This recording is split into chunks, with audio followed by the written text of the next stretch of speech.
Good morning. It's Dr. Matthew Dunn, host of the Future of Email Marketing, and I'm delighted that finally my guest today is Lisa S. Jones, CEO of iMail. Lisa, welcome, and I'm so glad we finally get to have this conversation. Absolutely. Thank you so much for having me. I've been looking forward to our time together for quite a while, so I'm glad the day has arrived. Yeehaw. Yes. So let's start. Orient people for starters. Let's talk about you, and then we'll talk about your company. You've done so many things, including NASA. Like I get an actual rocket scientist on the on the conversation. How did you end up? Give us the short path to CEO of iMill and founder. I'm sure, right? Absolutely. So my background starts, I'm originally from Montgomery, Alabama. Hmm. And in college, I majored in logistics and procurement. I've always been fascinated with processes, how things work. What is the why? What is the how? Hmm. And so after I majored in logistics and procurement, I had an opportunity to to start my career at NASA. Right. I also was accepted into the FBI, but I turned that particular position down. I No guess it kidding. goes back to that whole question part of why things happen. What if this? What if that? But I was accepted, but I turned that down and I decided to go with NASA for my first career move. Okay. And in that move, I was a logistics director responsible for space shuttle parts for missions that would go up Wow. to Cool. maintain inventory levels. And Uh-huh. I thought I was going to retire my career there.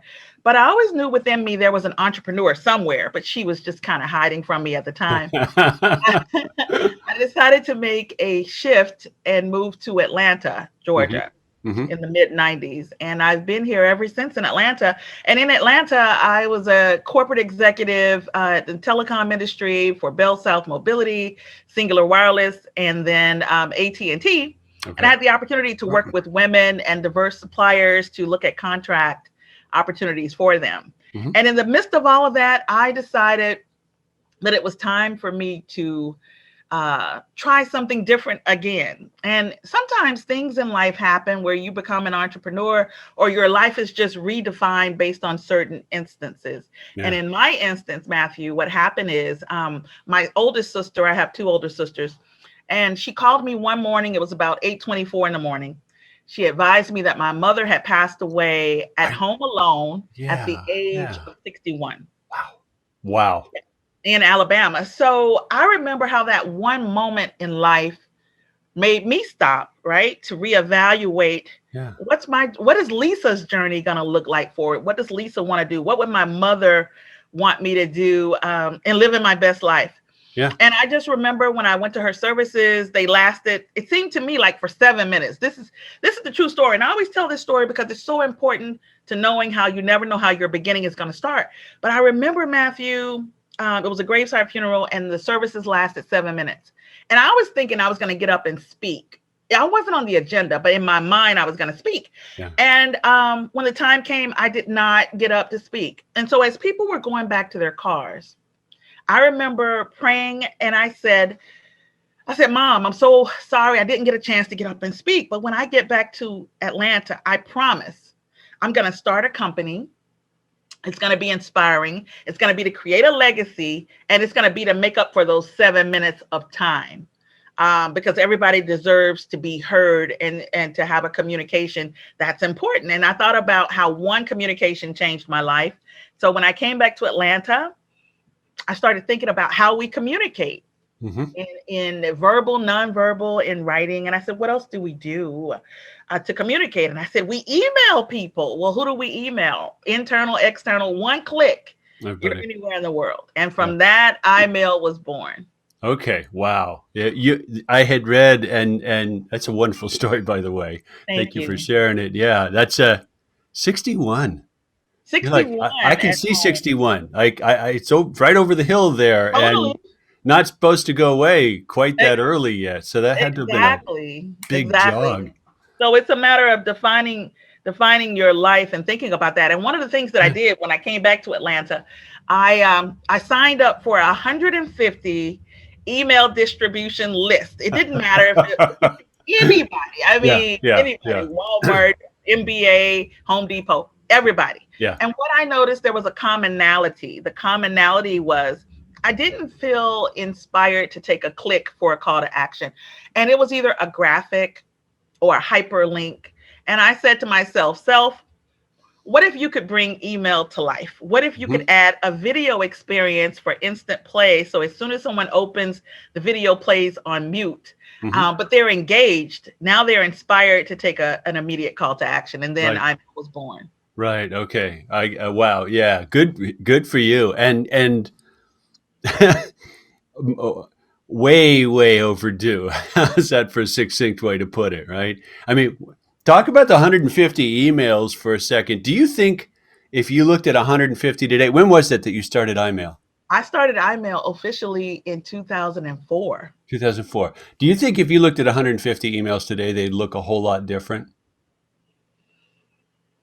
Not a whole lot Not a different. whole lot different. I would just My say, reaction. but you know, when you remember back in the early 2000s, what used to happen was it was strictly just a hyperlink. Like Hmm. you would Yeah. just click and you would go from the hyperlink. You didn't even have an image back then on some of them, right? So Most of them. now Yeah. you might have an image or a thumbnail, and then you might even have a play button on it now, right? Yeah. Or you might have a 3-second GIF that loops potentially, but it's not much change Yeah, really. yeah, it's not much change, and email, emails. It's been around a long time. The technical standards that all email platforms have in common are they're 20 plus years old, right? Email HTML. I always make this joke. Email HTML is like it's nostalgic for me. It's like when we first started doing web pages in the 90s because it's still the same set of messy, nested tables and stuff like that, and the Exactly. tool set that you've got on more modern platforms, it's just not there. It's just not there. And you Yeah. know, when I first started iMail, when I left NASA, went to Atlanta and started my career in telecom, and then I became an entrepreneur, I was faced with the challenges that said, Lisa, why are you trying really? Why are you really Yeah. Yeah. focused on this whole video and email? Or, it doesn't make sense, or just stick with your day job. You have a great career. But I was compelled to make a contribution Yeah. to the global society as a whole, because a video and a click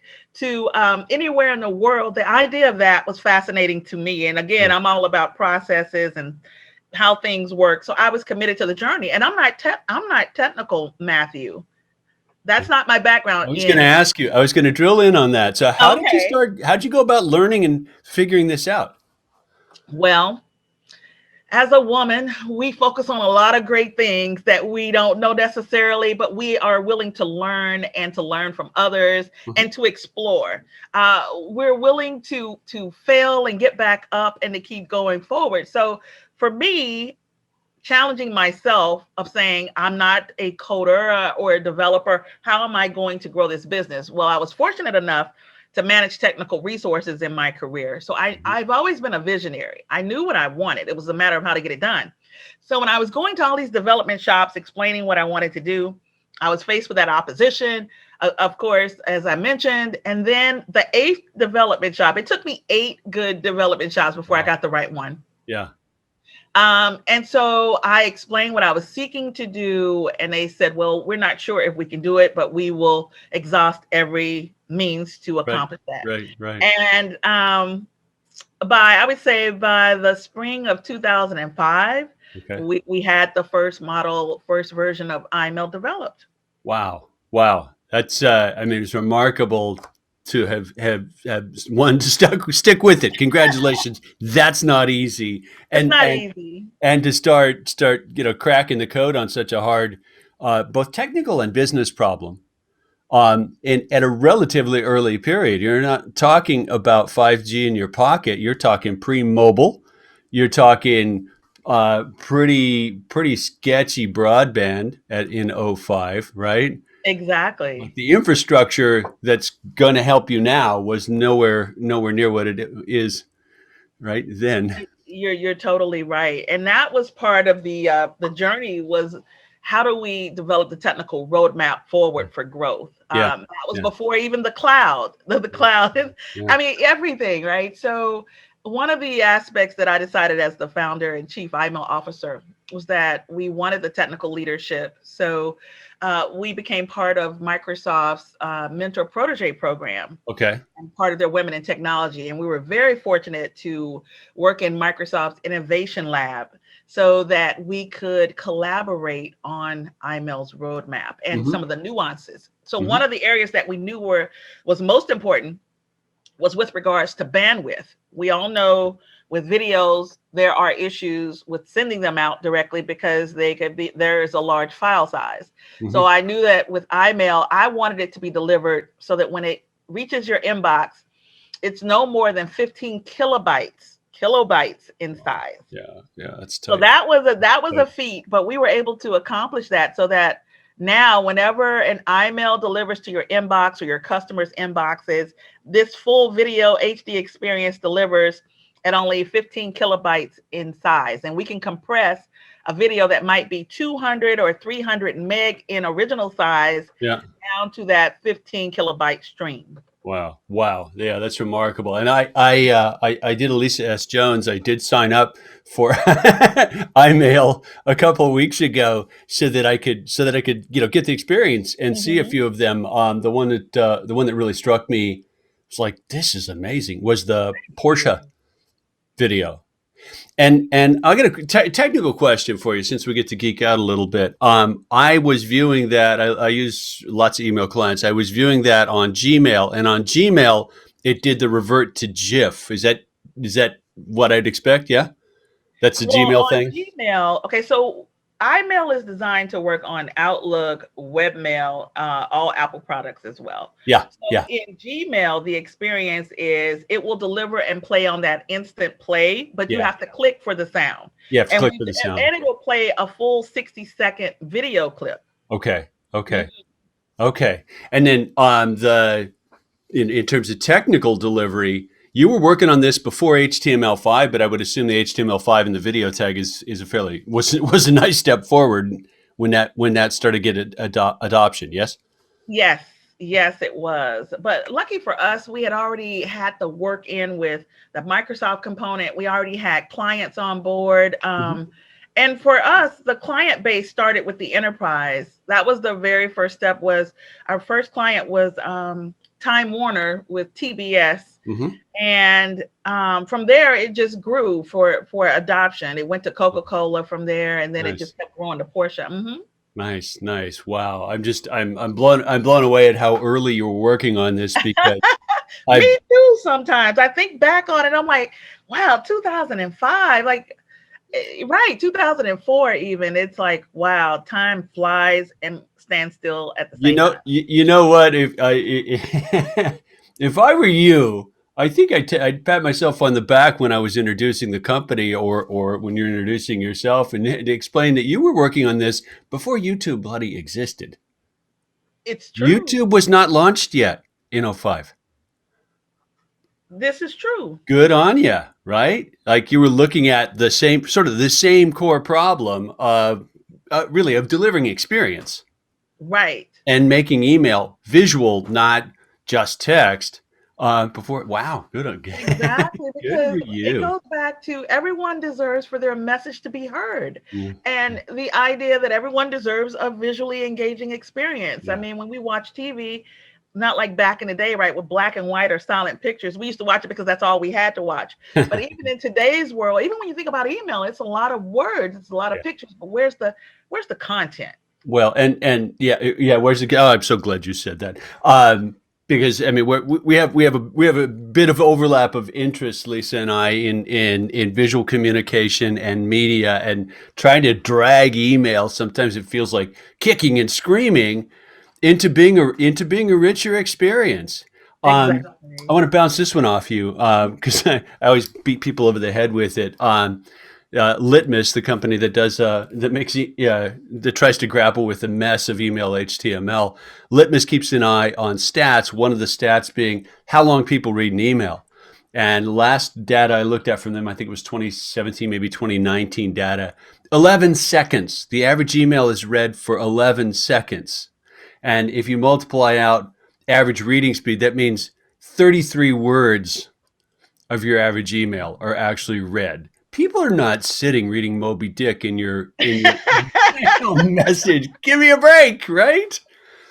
And yet I don't know if you feel this way, but email marketers, like, they're kind of hugging the copy and like, no, no, no, we have to work on our words. I'm like, people are visual, man. Exactly. And when you think about newsletters, to me, newsletters are old school. It's because they are, you have to keep reading down. You have to go below the fold. You have to keep going down and down and down. Yeah, So yeah, you're losing attention every time someone has to keep going below the fold. yeah. And then you want my eyes to focus on left, right, up, down. It's a lot going on. And Yeah. so we Like, found the best models for our clients is to have that main core message for the most part, yeah, and then have that call to action button or two to direct them to that next step for a call to action. yeah. And our value proposition is that we're able to drive open rates over 45% in open of an uplift. Awesome. And on click Awesome. through, where industry standards are, let's say what, 2 to 4%, Yeah. we're able to drive those numbers up over 25%. In that Porsche example that you saw, there was one event where Porsche North America had an event, and we were able to create the IMAIL experience for them to encode and compress their video footage and add the IMAIL code. And as a result of sending out the IMAIL version, they were able to close out their event 2.5 weeks early because they had exceeded capacity. Wow. And that's what it's about. We Yeah. want people to take an action on our messages for that next step, whatever that next step Yeah. might be. Yeah. Yeah. And it's funny, marketing sort of caught up with your vision in a sense. Well, not necessarily email marketing, and I don't mean to knock the email folks, but I know you've had to work to become part of the right to become part of the ecosystem of email. And I'm going to guess you got told no, and it's impossible, or no, it's more about subject lines a few times. Marketers now keep talking about the customer experience, and you kept using the word experience, and I couldn't agree more. But reading is not super, it's not a super experience. It's not um, a super and experience. we've got to get, if email is going to remain competitive, if the numbers are not going to go down below that like 4% that you mentioned, Uh-huh. we've got to be richer, more visual, more experiential. That's my contention, and I think you'd probably agree with me. Yes. I totally agree with you, Yeah. Matthew. And another aspect of that is that we're always, we within the organization, we're always forward thinking, and we're all about accessibility and inclusiveness. So, as such, we also have a feature on iMail that supports the hearing and the visually impaired, Right. because there are over 285 million people Yep. around the US that have hearing impaired, issues as well. So we added closed captioning Nice. to an iMail so that if someone wants to follow the video Yeah. but read the tickler instead Yeah. as well, that scrolling, we offer that, and Yeah. it works with screen readers. And so we're passionate about that accessibility and inclusiveness, and we've partnered with the Hearing Loss Association of America and the Helen Keller Yeah. services division as well. And yeah, because it's all about what's the next step forward. Yeah. How do you continue to help customers and others have the best experience? Now, is it coincidence, lucky coincidence, I suppose, that you happened to land in Atlanta when you left NASA? Because I think of Atlanta as sort of the hub of email. There's a ton of email companies specifically in that area. Is that lucky coincidence or Lucky deliberate on your part? coincidence, because I moved here in the mid '90s, so that Okay. it was not even on the radar for me at that juncture. I didn't even Okay. realize my life was going to take a love for Yeah. the love of email at Yeah. that. Yeah. Yeah, Okay. I mean, that's good fortune because you got message skiers, yes. Mailchimp. Mailchimp, Yeah. There's, I mean, there's. EIQ conference was here too. Yep, yep. That's I Yeah, think that's coming up again. Yeah, just a bunch of them, which is nice. And then London yeah. seems to be the other hot spot, and I want to dig into why that is, but we'll leave that one aside. Wow, cool. How how's the entrepreneurial, like, put email aside, Mhm. building a company, having the vision to do something and to make a dent in the universe, as Steve Jobs said. Uh, Man, that takes some sand. That takes some persistence. Talk about your entrepreneurial journey? Are there moments where it was like, God, can I keep doing this? Like, how'd you keep going? How'd you get it to here? So a journey takes turns at any point in time in life, as we know. And so for me, I knew it was going to be an adventure, I'll put it that way, and a challenge. Hmm. But I was committed. I was committed since day one, remember, because I made the commitment to my mother. So that was in the foreground and the background of my mind. I think if it wouldn't have been for that particular incident, I can't say where IML would be right now, Yeah. but I knew that I was so focused on living the dream of creating a global product for mass adoption in any language, that was my core focus. And then in the journey of trying to navigate my way through the obstacles of different things, I relied on my faith to know that I may not see that next step forward, but Hmm. that I know it's there. And I'm still going to step through it, even in fear sometimes, just to keep trying. Even every step counts in the journey. So I would always try to find a way to map that next step or to map that next connection to make it happen. Hmm. And also, I knew that it was important to build a team Hmm. that we would collaborate and support each other. So in our case, part of our team, our youngest team member, Matthew, is 23 on the team, and our most senior member is 75. Wow. And Nice. different parts of the world. So we have team members in Canada, in Pakistan, in India, all over. And I love that. And that inspires me and keeps me going as well. Because we believe in diversity and the importance of having all of these wonderful thoughts from different age groups brought together with different experiences, different culture for the benefit of the customer. Because Hmm. it's all about serving the customer. And the best way we can do that is to collaborate. So from the entrepreneurial standpoint, I knew that I wanted a diverse team to keep me inspired as well, just to hear others' thoughts. I also knew as an entrepreneur that every day wasn't going to be easy. So as a result of that, a lot of people know that I'm a big fan of Rocky Balboa and Sylvester Stallone for that matter. So if you ever know him, Matthew, send him my way, okay? Because I want to thank him a lot, okay? So I mean, with he's an entrepreneur if you think about it. Stallone he himself. really is an entrepreneur of sorts Yes. because he put it all on the line to create Yes. Rocky, and Yes. his income was limited and everything. But Yeah. and they wanted to put Ryan O'Neal and other actors, Burt Reynolds, to play Rocky, but he held out to want to play his star role of his Yeah. movie. Yep. Yep. Yep. Yeah. So for No, that was. me, when I see the movie of Rocky and everything with it, it reminds me of my journey of saying that you just need to go for whatever your dream is and not to give up on it. And it's about going the distance for whatever that means to you. For me, it meant I want to make an impact in the universe in email, Mhm. particularly video in email. I wanted to create engaging experiences to bring email to life, to bring communications to life.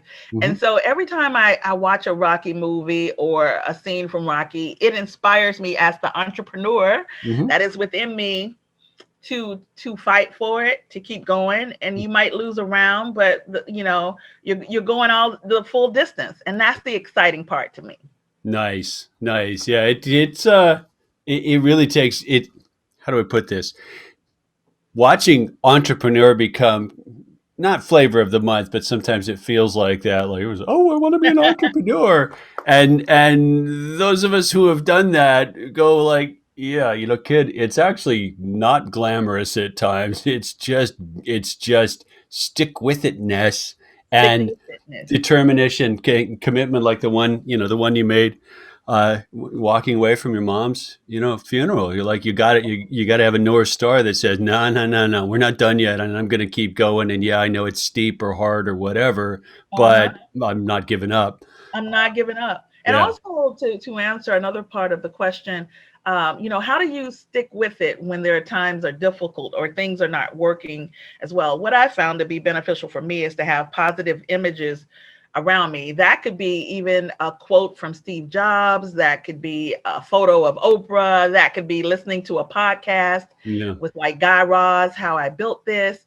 Um, Staying motivated from that standpoint, I think that maintaining and growing your thought leadership is important. So even for me now, in the midst of the current climate, I decided that I wanted to continue my education. So I'm enrolled Ask you about currently that. at Harvard Yeah. in marketing as well, with an executive education program. And I think that motivates me as well as the entrepreneur within me to Yeah. learn as much as possible so that I can share that with the team. Yeah. We grow and then share that with customers. Yeah, yeah, wow, and yeah, that's not the first MBA for you either. So yeah, No, you've continued to invest in and make the time, which is hard when you're running a it's hard. company, right? To learn to take a step up. Talk about the Harvard program a bit. Like how this is 2020, I think it said on LinkedIn. You've been at this for a bit.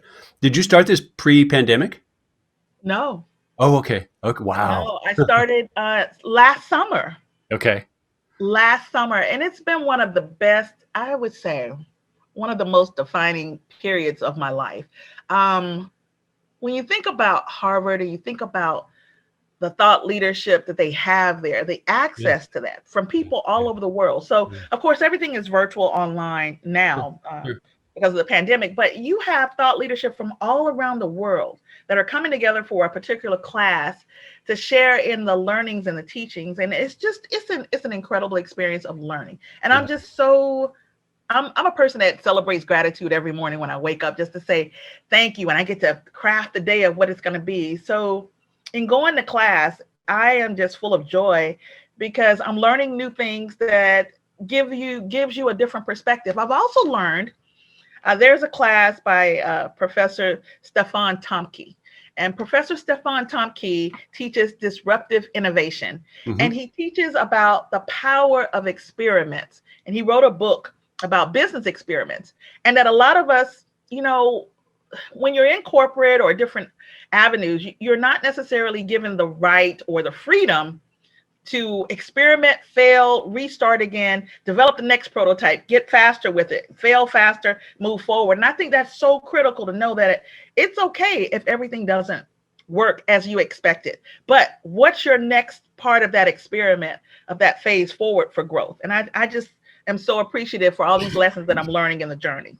The Harvard's I mean, that's the birthplace of disruption and disruptive innovation, right? That's where Christensen was for almost his Yes. entire Oh, career. you So he remember the kind of, Christensen, right? yeah, so he's kind of got a lock on that. By the way, I actually had the opportunity to meet Clayton Christensen at a Oh conference. my gosh. Yeah, because his I poured through his books and I hardly I'm hard pressed to think of a more influential thinker, but was at a conference 20 plus years ago. I'm tall, and I was looking like this. How tall are you? I'm 6'3". Dr. Christensen was like 6'8". Oh wow. He was a big, and he was the nicest, most courteous, well-spoken guy. I just had a quick hallway conversation with him about education, actually, because obviously as a Harvard educator himself, and I have an education background, and he was talking about disruptive innovation with a bunch of high power VC kind of types, which wasn't me. But I pulled him aside in the hallway and I said, where's his head for education? And he said, I'm not. He said, I'm actually concerned about higher education as a ripe for disruption, and it's not going to look the same way and it looks. And I do feel like I I do feel like it's a little later, but we're starting to see that now. I think colleges and universities are going to get seriously hammered and have to reinvent themselves, especially coming out of the pandemic.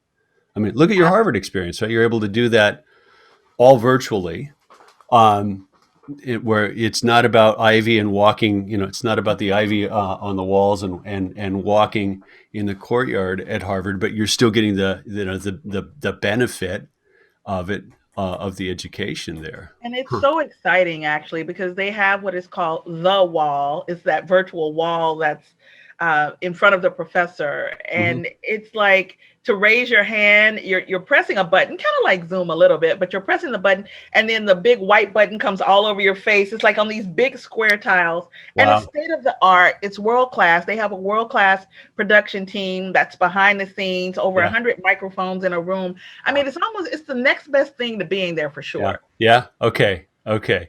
Do you think we'll see more of? Do you think we'll see more of that? I'm trying to think of how to say this, style of virtual. Is that going to be accessible to enough institutions to start to balance out virtual and physical Mhm. education that way? I think the momentum has already started. The shift has already occurred. I think life has redefined what's important. And what's important is the information, regardless of where you are in location. How Hmm. do you consume that information? And being able to have the experience virtual now empowers more people, right, around the world Yep. to connect. Yeah. People that may not have been able to travel, regardless if it was a pandemic or not. And so now it has allowed us to be more connected Hmm. to Yeah. each other's experiences. Yeah. So yeah, I think definitely it's going to increase the ways that we connect on these virtual whiteboards, how we communicate, how we think. All of that is shifting. Yeah. Yeah. And then which brings us full circle back to dragging one of the oldest digital channels, email, along for the ride. I mean, it's fairly popular. It's almost a cliche to see an article by usually by someone who has something to sell, to say yada yada yada. Email's dead. It's going to be Oh my replaced by gosh. what with X, which is what his or her company has to sell. It's not going to die. It's Let's not be gonna die. honest. That is such a why that is amazing that that myth has been around so long. We rely on email. What is it? 81% of us, according to Forrester's research, rely email is the preferred channel. Yeah, So it's your footprint for yeah, everything that you do. So yeah.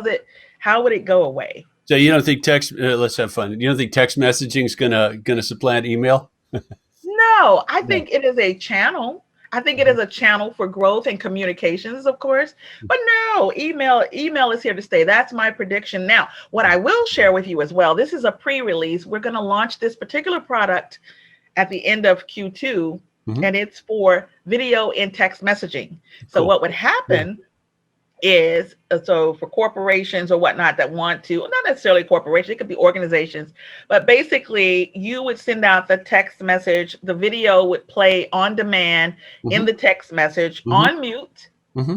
and it would deliver at 15 kilobytes in size with no downloads required.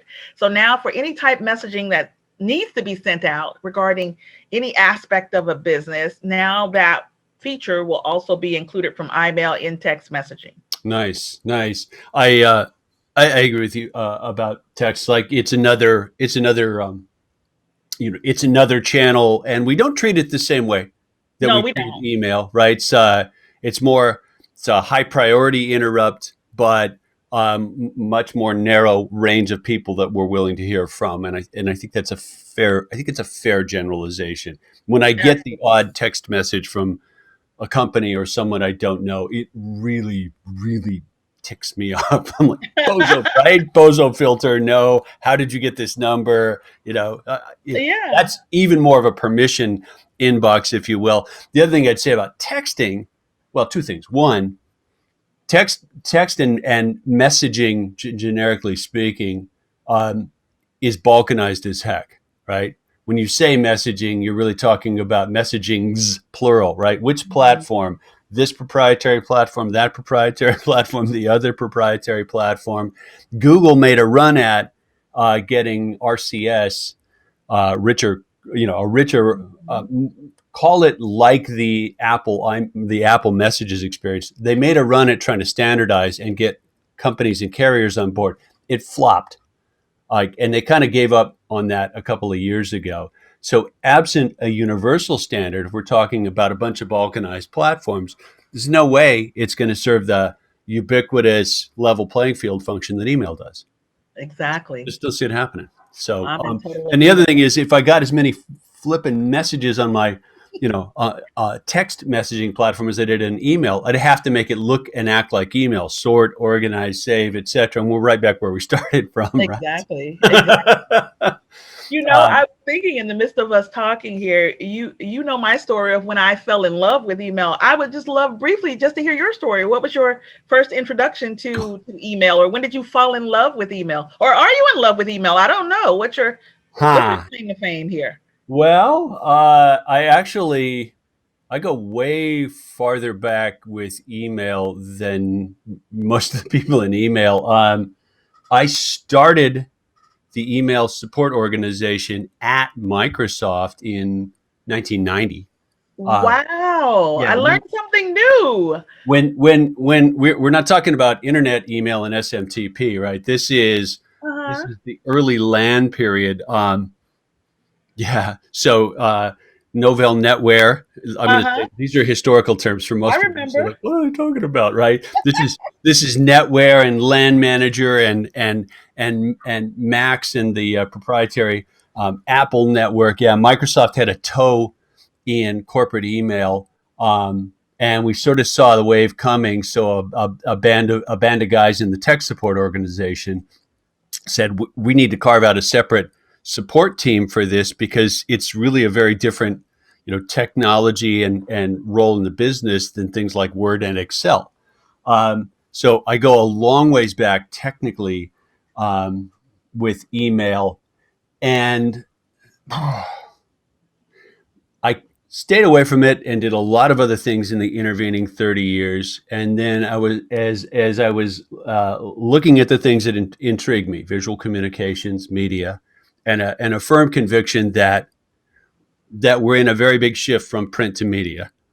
It's like, you know what? We're underutilizing what email can do. Why is email still so text centric when architecturally there are pieces there capable of doing other things? Okay, let's take a run at it. So I sort of came back to email after close to close to a quarter century away from it, and said let's make a dent in that if we can. So yeah, long ways back. There were debates about X400 versus SMTP. That's how long I've been around email, and none of that's material now because we adopted a relatively simple but incredibly robust global standard. Like it's actually kind of fascinating how how email, as relatively straightforward as it is technically, Mm-hmm. has scaled to deliver what it delivers now. There's 300 billion email messages sent a day. This is a big number, Incredible. right? And nobody owns that. That's special. I love that, right? Almost every other digital channel has been monopolized, has a gatekeeper, right? Yeah. Social media, gatekeepers. Web, I'm sorry, but the web got hosed. Your website may be technically accessible to everybody, but you're going to invest more in SEO than you did in building the website in the first place. So that's gotten monopolized as well. Email manages to have steered clear of that somehow, which that's actually the thing I love about it is that it's like the last free range Mustang, right? As they're putting a barbed wire everywhere else, email's like, nah. Market structure tells you everything. You can't name a dominant email company. Even Mailchimp isn't that big, and Congress does not haul email CEOs up to talk about whether they've stopped people from communicating or whether they're monopolizing the public square, et cetera, et cetera. Like it's Great it's point. it's managed to remain relatively free, and I Yeah. like that a lot. I love it. Yeah, yeah. So yeah, it's cool. I was on a game show with Webula the other week, and one of the questions was, "What was the very first uh, email company that you used? Which one? Where did you get your email address? Or which one is the oldest one?" And so that was so interesting because all three of us, as the experts, had three different versions, three different answers. So one was, "Is it AOL? You've Yeah, got mail, yeah. or Gmail was Mhm. first, or was it Hotmail?" Sorry, dudes. CompuServe and Genie. I'm way ahead of you. I Uh, True Go ahead. story. True story. I got the opportunity. It's early in my Microsoft time at Microsoft. I got the opportunity to go work at the Australian subsidiary for a year, a long ways away, right? And this was not internet everywhere. This was not even AOL everywhere. And I jury rigged a backdoor through Microsoft's corporate network because they had a corporate network running from Australia to the US. I jury rigged a way to jump through the corporate network, hop off on the early internet so that I could email my girlfriend, now wife, um, and stay in touch with her without spending a bazillion dollars on the overseas calls. Impressive. Impressive.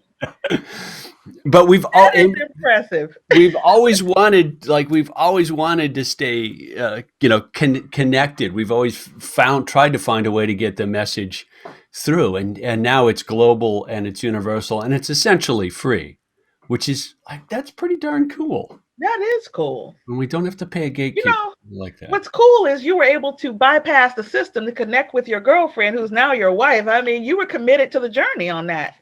27 years, baby, you I betcha. love it. And some of the technical standards that were in operation then we're still using now, which is pretty fascinating to me. Like, it's pretty robust thing. Yeah, definitely. Do you think I'm curious because I mean you've got the expertise in the space and you've helped enrich the platform so much. We're starting to see the monopolists. This is predictable historical pattern. The guys who are successful on the frontier end up wanting laws to preserve their empires. This is a short version of a great book by Deborah Spar from Harvard.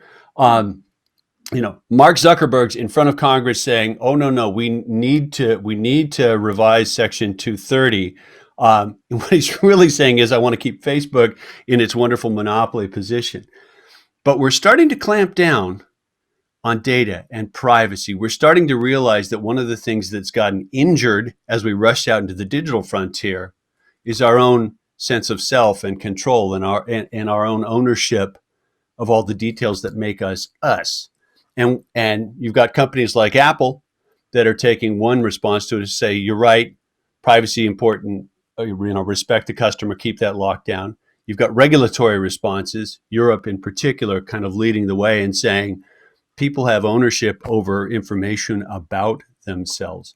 Are we going to see a shift back to email, which has not been, as I would argue, invasive and has not monetized our data and privacy in the way some of those other channels have?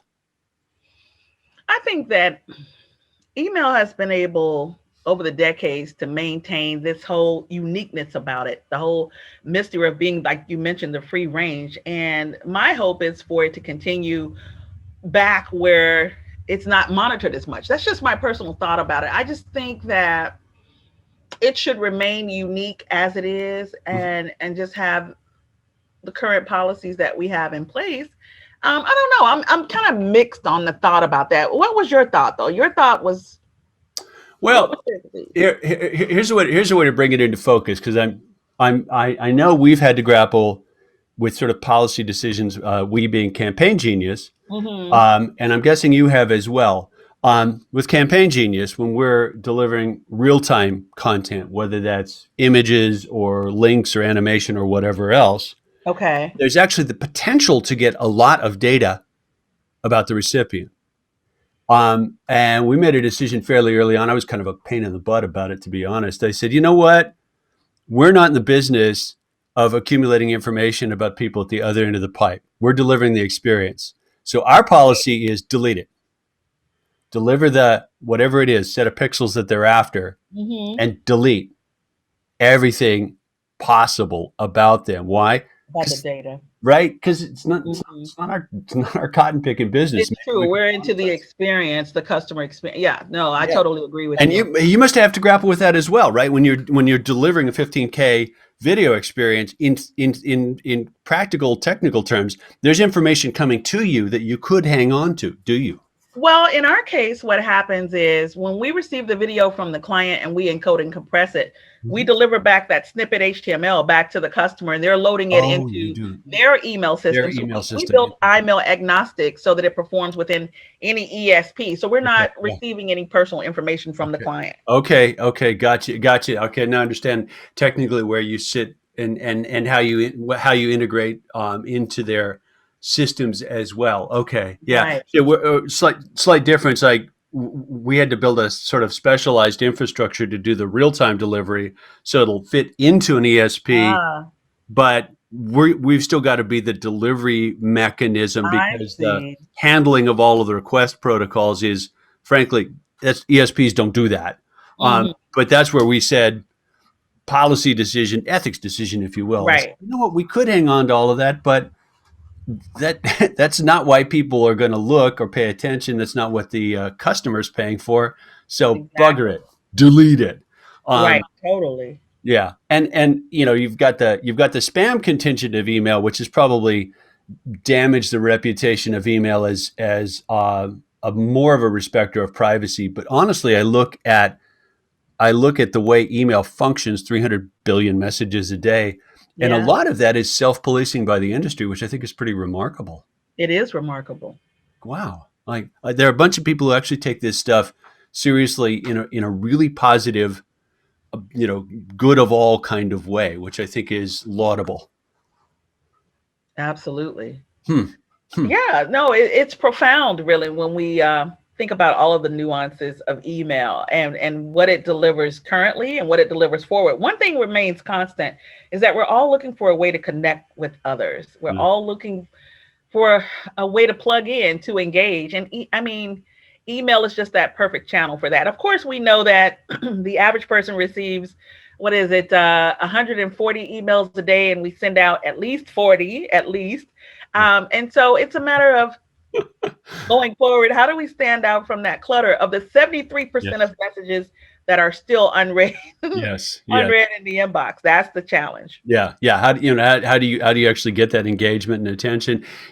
Talk about your customer base for a second. You mentioned some you know some really marquee brands already. You know, Porsche, Coca Cola, etc.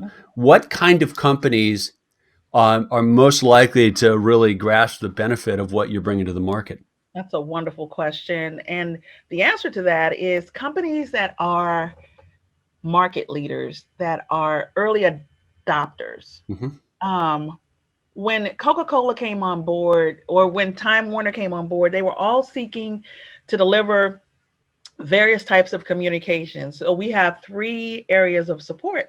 One is customer facing communications, directly Hmm. to the customer. It could be product marketing, updates, things of that magnitude. But then also on the event side, before it was, live events, maybe it's a welcome message from the president welcoming people to an event. But now it's on the virtual side of that, of Hmm. a welcome message or a sponsor message and a thank you message and or survey. Hmm. On the employee engagement side, it could be anything from training to HR, executive communications. And now with more people going back in the office, it could be the safety and health regulations of going back. So for our customer base, they go across those three broad spectrums.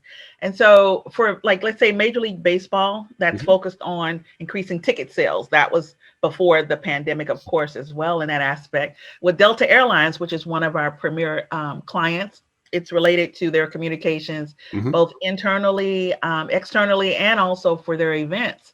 For Porsche, it's for sales, test drive for vehicles, as well as their events as well. So Right. we've seen an array. And what's so exciting about email and this whole email experience is that we've touched so many different type organizations, even from healthcare, from Merck, and also I was going to say Make-A-Wish Foundation. Nice. That's another one of our clients, because again, it goes back to how do you communicate? How can you leverage email Hmm. to deliver your compelling message? And so video is definitely the way to go. And Yeah. it's been said, according to HubSpot, viewers retain 95% when watching a video Yeah. as opposed to 10% in text. Yeah. So it's just the right season and alignment for all these things forward Yeah. in engagement. And we appreciate our customer base and their willingness to take a chance. Yeah. Uh, yeah, to take a chance on us, to know that we will deliver. And by proving that model out, we've been able to receive referrals from the enterprise to other Yeah. brands. And so it's just been an exciting journey, to be honest. I'm intrigued by something you mentioned. Did I just hear you say that some of your customers have used iMail for what I'd call internal communication to employees? Absolutely. Fascinating. I love that. I love that. Absolutely. And that's where we're also able to drive the numbers up. I mean, we're all trying to get those eyeballs to watch our communications. So on internal, we've been successful as well in Yeah. driving. We've seen numbers upwards of 70%. I Yeah. should mention one key point. when I mentioned open rates and we're able to drive those numbers and the uplift significantly, Hmm. that's also based because people will say, well, how are you able to drive open rates? You know, a person has to decide to open it or not. But what Yeah. happens in the iMail experience, 50% of us have a reading pane, or a Yeah. preview pane that's already open. And so iMail is set when you're previewing, it's going to play Yeah. on mute automatically when you're Yeah. scrolling through your messages. Yeah. So that's counting toward your open rates as well. Yeah. Well, and it's a legit difference in engagement. My quip about video, and to a lesser extent animation, but video in particular, is Mm-hmm. we're wired to to detect motion and to make it a priority. Why? Because we didn't want to get eaten by saber-toothed tigers, at least our ancestors didn't, right? So it's really hard to ignore something that's moving. You actually can't. Your brain's going to go, whoop, focus, right? Your picture, move, the only thing moving on the screen here, it's hard for me to look at the camera instead of you. I'd rather look at you anyway, but Oh, sweet. right? Like there's motion, there's emotion, there. It's so true. It's so true. In one of my courses this semester, there's a professor, John Westman. He's in Massachusetts, and he mentioned to me about this movement piece, about that it's innate in us to look to see, is it a threat or is it something friendly? Our eyes will naturally migrate. He always used the reference of this movie called Up. I never did see Up yet, but it's a animated Oh, movie. You've seen it, oh Beth? my God! If you don't have tears in your eyes in the first 12 minutes of Up, um, dinner's on me. You've got to watch Up. OMG. Oh, what a fantastic film! I'll have to watch it. He talks about this movie, and then when they saw a squirrel or something, everybody's like, squirrel. Well, yes. So I will make it a point to go watch Oh yeah, Up this week, yeah. and Professor Oh Westman will be yeah. happy that I've seen that movie. You drop. My son Hunter said, if you don't end up tearing up in the first 15 minutes of Up, I just don't want to hang out with you. Yeah, drop me a note. I'd be very curious to hear what you. I will. I will definitely do that. It's Pixar. It's Pixar at its finest. There's another piece of the brain that actually matters, and I imagine you've exploited this for for your customers' benefit. But there's actually a part of the human brain that is specifically wired to see eyes. Like To there's see actually eyes? eyes, EYES. There is part of our brain that actually detects that double spot on the face where that other organism is seeing. It's actually wired into synapses in the brain. Like if you notice when you take an object and you're animating it, the first thing someone does, and it's completely unconscious, is put eyes, usually eyes and a mouth on it. But it's because as soon as you stick eyes on something, part of our brain is going, that's another living thing. Snap, just like that. Like it's very Interesting. hard not to look at your eyes on this video screen here. And in part, it's because my brain has wiring that says, oops, there's eyes. And you notice how distracting your own picture is on Zoom? I Same. tend not to look at my own picture. I look at you in the camera. Yeah, no, I try not to as well, but we're wired to go seek that pattern, right? We'll look for that, but Right. it's literally built into our biology. It's not just a Amazing. psychology. Yeah, yeah, fascinating, huh? It is. It Yeah. really is. And that's why it's so important to have the key messaging above the fold Above the line, fold, yeah, yeah, right? and the visual and the motion above the fold, and the face. You Exactly. can get a face. You get that above the fold. I'll bet your upward rate goes up even higher because we can't not look at it. Exactly. We actually process that. That's actually pre-conscious. We process that. Not a great metaphor, but we're stuck with it. We process the visual before we get to the cognitive. The eye actually makes pattern out of what's seen before anything goes to the brain. That's amazing. Yeah, yeah, yeah. This is not all. We're not talking style points and gee, maybe this is more effective than that. We're literally talking about fundamentals of how we're built that aren't going to go away. So iMail is going to continue to go up in the rankings, baby. That's my story, and I'm sticking to it. Me too. So before we wrap up, and I told you we'd go more than half an hour. Yay! You did tell me. You Before did? we wrap up, if we've got a lot of people who seem to be listening to this podcast are running a business of some sort. Their interests tend to be marketing, if nothing else. What's your advice for the marketer out there, not just in terms of iMail, but in terms of email and its role in their marketing? For any marketer that's out there that's trying to create more engagement for their customers, I would say listen to your customers, interview your customers to Nice, understand what's important to them, nice. because that's the core focus. We're here to serve. And we need to remember that it's about them and not us, and to gear that messaging around their core needs Hmm. in the service. So I think that's fundamental. I would also say continue to grow, continue to learn, continue to go to conferences on all things email, be it deliverability, be it the visual content, learning more about video and email, all aspects of email. I would recommend that as well. And Nice. just to keep it, I mean, just the growth factor of being mindful of the length of the message. Shorter is better in the message, of being concise in the communication, and just being thoughtful and empathetic. I think that human element is truly the key in wanting to be of service, and always put that first. Yeah, no, don't just blast them. Well, that is a heck of a wrap up, Lisa. I want to chat with you right quick, but let me hit pause on the record button, and we'll say we're done. My guest again today was Lisa S. Jones, CEO, Chief iMail Officer Yes. at iMail Incorporated. Lisa, thanks so much. It's been great to talk with you. Thank you. It's been a pleasure. We're out.